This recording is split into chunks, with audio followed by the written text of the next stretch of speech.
네, 진행은 누가 하시나요? 아, 그래? 네, 우리 언론 여러분, 꽤 오랜만에 이렇게 뵙는 것 같네요. 네, 지금부터 네. 백브리핑 진행하겠습니다. 소속 매체 밝혀주시고 성함도 밝혀주셨으면 합니다. 네, 제일 먼저 손 드신 기자. 네. 시기에 강세 정책이 여러 가지 진행됐었잖아요. 지금 세수나 재정 여건이 좋지 않은데 대표님 집권하시면 증세하실 때 있으시면 그건지 어떤 정책을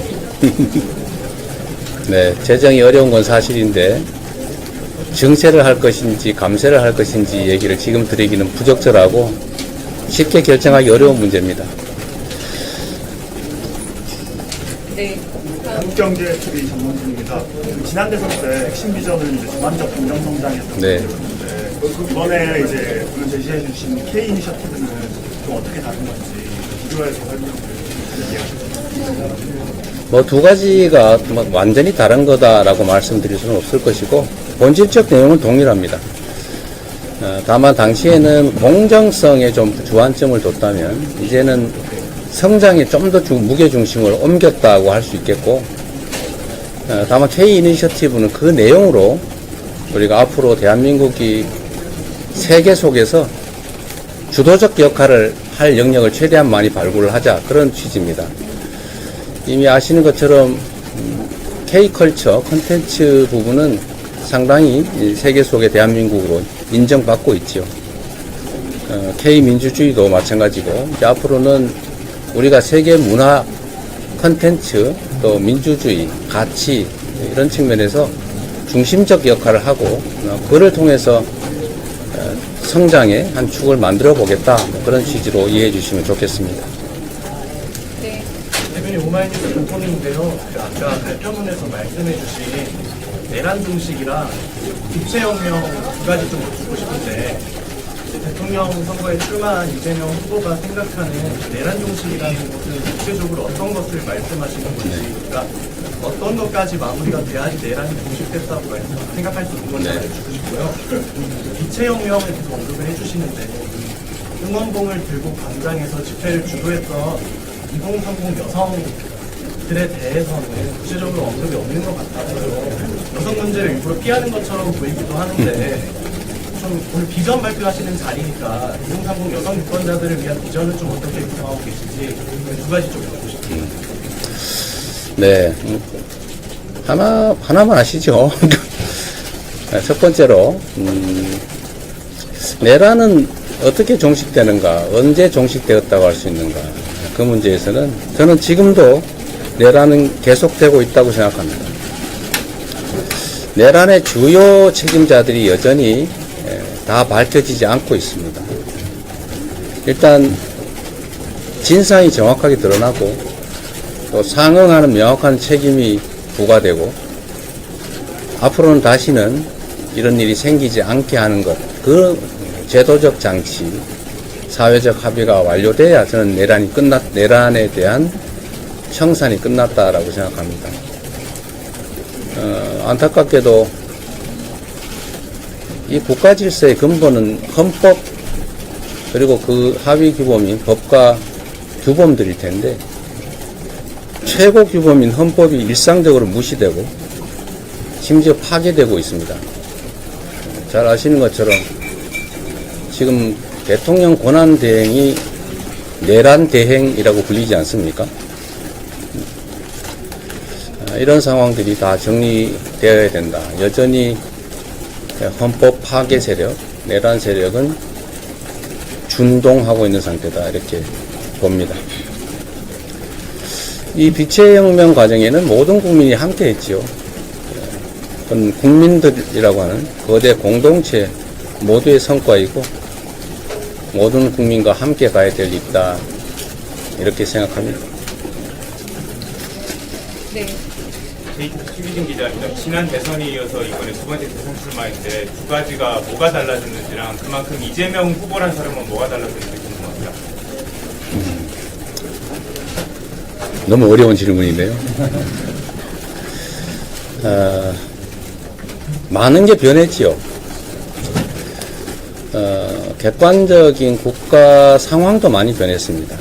지금은 그때 당시에는 더 나은 세상을 향한 경쟁이었다고 한다면 지금은 대한민국이 나락으로 떨어지지 않게 막을 것이냐, 제자리를 찾아서 앞으로 나아갈 것이냐가 결정되는 그런 국면 같습니다.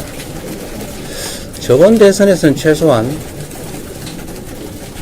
반헌법 세력, 반국가 세력들에 의해서 저는 이 반국가 세력이라고 보죠. 진정한 의미의 반국가 세력.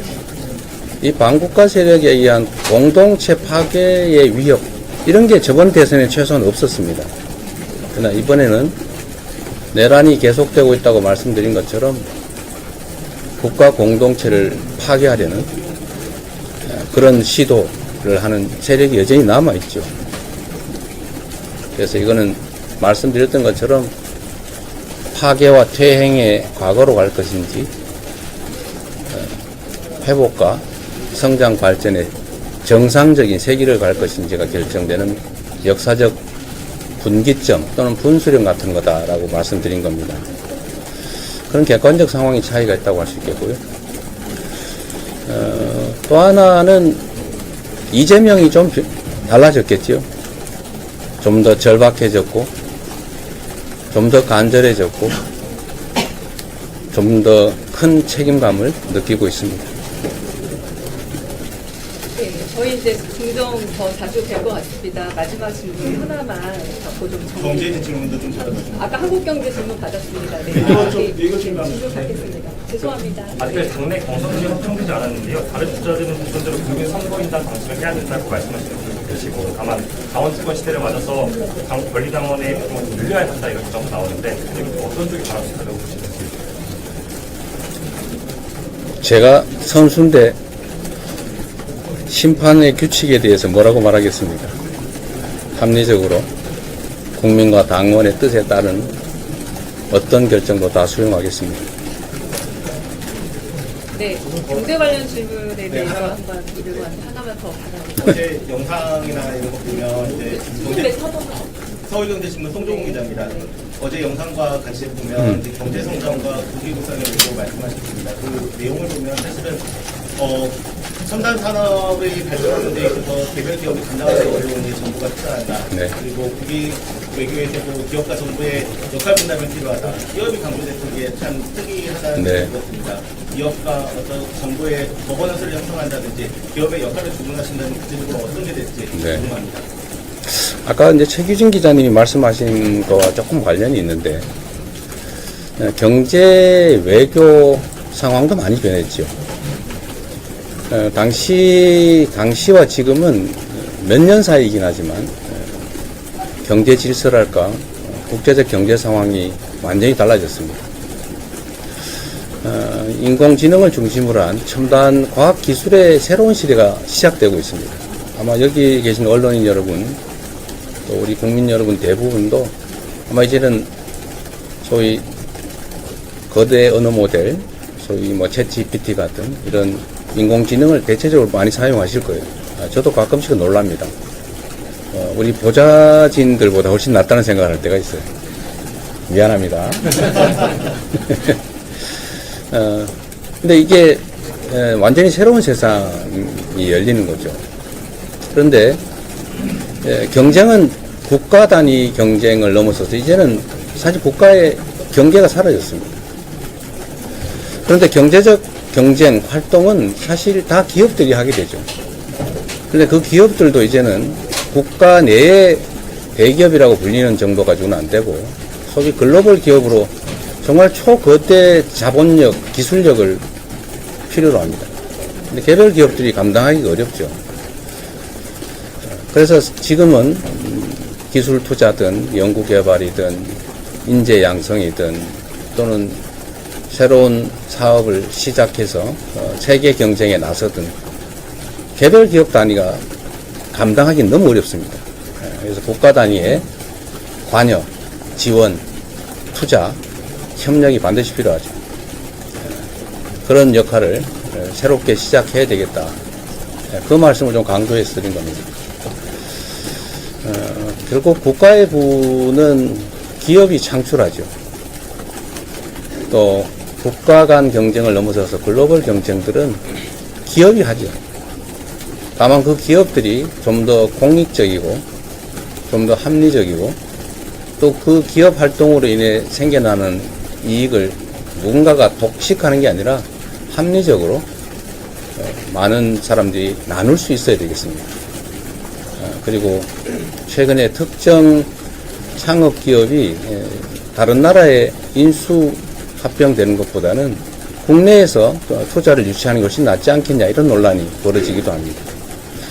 뭐 그런 기회들을 우리 국민들이 또 함께 나누는 것도 좋은 거겠죠.